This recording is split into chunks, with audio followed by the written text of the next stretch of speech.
Hi అండి, నేను మీ Sajida. Welcome to Sajida's kitchen. ఈరోజు వీడియోలో ఈద్ స్పెషల్ షీర్ ఖుర్మా రెసిపీని షేర్ చేయబోతున్నాను.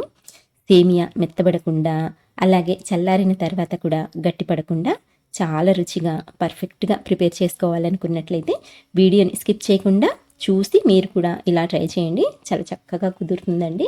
అండ్ అలాగే టేస్ట్ కూడా చాలా బాగుంటుంది. మరి ఇప్పుడు లేట్ చేయకుండా ఎలా తయారు చేసుకోవాలో చూసేద్దాం. ఫస్ట్ అయితే స్టవ్ ఆన్ చేసి ప్యాన్ పెట్టుకొని ఇందులోకి 1 టేబుల్ స్పూన్ వరకు నెయ్యిని వేసి కరిగించుకోవాలి.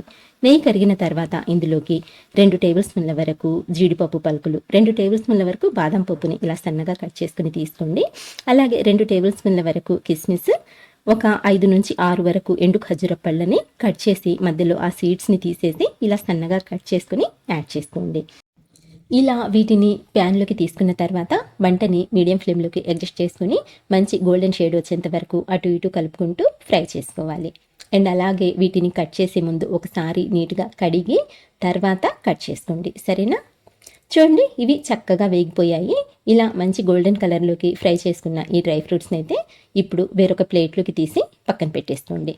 ఇప్పుడు ఇదే ప్యాన్లోకి మిగిలిన నెయ్యిలోకి మరొక స్పూన్ వరకు నెయ్యిని యాడ్ చేసుకుని ఇందులోకి 3/4 కప్పు వరకు సన్న సేమియాని తీసుకోండి. షీర్ ఖుర్మాలోకి ఇలాంటి సన్న సేమియాతో చేస్తేనే షీర్ ఖుర్మా అనేది చాలా టేస్టీగా ఉంటుందండి. అండ్ అలాగే ఈ సేమియాని అదిమి తీసుకోకుండా కొంచెం ఇలా పైన వేసుకోండి, కప్పులోకి సరిపోతుంది. ఓకేనా? సేమియాని కూడా లో టు మీడియం ఫ్లేమ్ మీద మంచి గోల్డెన్ షేడ్ వచ్చేంత వరకు ఇలా కలుపుకుంటూ ఫ్రై చేసుకోవాలి. కంటిన్యూస్గా కలుపుతూ ఫ్రై చేసుకోండి. అలాగే లో టు మీడియం ఫ్లేమ్ మీద ఫ్రై చేసుకున్నట్లయితే మనకు సేమియా అనేది ఇలా చక్కగా ఈవెన్గా ఫ్రై అవుతుందన్నమాట. చూడండి ఎంత మంచి కలర్లోకి ఫ్రై అయ్యిందో సేమియా. సో ఇలా మంచి కలర్లోకి ఫ్రై అయిన తర్వాత ఇప్పుడు ఈ ప్యాన్ని తీసి పక్కన పెట్టుకొని స్టవ్ మీద వేరొక ప్యాన్ పెట్టుకుందాము. ఇలా వేరొక ప్యాన్ పెట్టుకొని ఇందులోకి 1 లీటర్ వరకు ఫుల్ క్రీమీ మిల్క్ని యాడ్ చేసుకోవాలి. నేనైతే ఇక్కడ చిక్కటి గేదె పాలను తీసుకున్నానండి, అది కూడా మీగడతో సహా తీసుకుంటున్నాను అనమాట. ఇలా చిక్కటి ఫుల్ ఫ్యాట్ మిల్క్ని తీసుకున్నట్లయితే షీర్ ఖుర్మా టేస్ట్ అనేది చాలా బాగుంటుందండి. ఇప్పుడు ఈ పాలల్లో ఇలా ఒక పొంగు వచ్చేంత వరకు హై ఫ్లేమ్ మీద మరిగించుకోండి. ఎప్పుడైతే పాలల్లో ఇలా పొంగొస్తుందో మంటని మీడియం ఫ్లేమ్లోకి అడ్జస్ట్ చేసుకొని ఇలా మధ్య మధ్యలో కలుపుకుంటూ ఆ మీగడని పాలలో కలిపేసుకుంటూ ఒక 4-5 నిమిషాల పాటు మీడియం ఫ్లేమ్ మీద పాలని బాగా మరిగించుకోండి. ఇలా 4-5 నిమిషాల పాటు పాలను మరిగించుకున్నట్లయితే పాలలోని ఆ పచ్చి వాసన పోయి పాలు కూడా కాస్త చిక్కబడతాయండి. సో దానివల్ల కూడా మనం చేసే రెసిపీ టేస్ట్ అనేది ఇంకా ఎక్కువ అవుతుందన్నమాట. సో ఇలా మరిగించుకున్న తర్వాత ఇందులోకి మనం ముందుగా వేయించి పెట్టుకున్న సేమియాని అయితే యాడ్ చేసుకుందాము.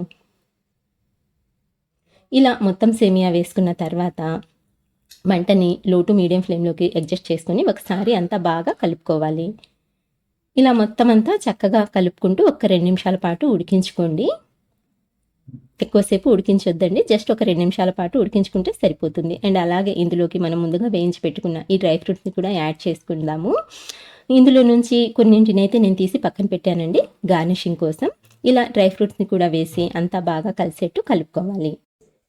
సన్న సేమియా కాబట్టి మనకు ఉడకటానికి కూడా ఎక్కువ టైం పట్టదండి. జస్ట్ ఒక 2 నిమిషాల పాటు మీడియం ఫ్లేమ్ మీద ఉడికించుకున్నట్లయితే సేమియా అనేది ఇలా మెత్తబడుతుంది అనమాట.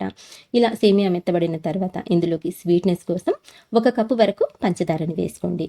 అలాగే ఈ పంచదారని మొత్తం అంతా ఒకేసారి వేయకుండా ఇలా సగం పంచదారని యాడ్ చేసుకొని ఈ పంచదారని కరిగేంత వరకు ఇలా కలుపుకుంటూ కరిగించుకోండి. అలాగే పంచదార వేసే ముందు గ్యాస్ని అయితే లో ఫ్లేమ్లోకి టర్న్ చేసేయండి. ఇలా లో ఫ్లేమ్లో పెట్టుకొని సగం పంచదారని వేసి ఆ పంచదార కరిగిన తర్వాత మిగతా సగం పంచదార అనేది యాడ్ చేసుకోవాలి.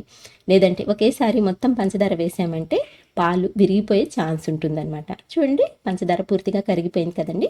ఇప్పుడు మిగతా పంచదారని కూడా ఇందులోకి యాడ్ చేసుకుందాము.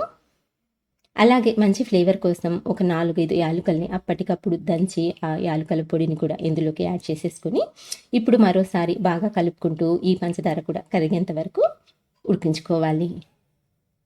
లో ఫ్లేమ్ మీద మాత్రమే ఉడికించుకోవాలండి.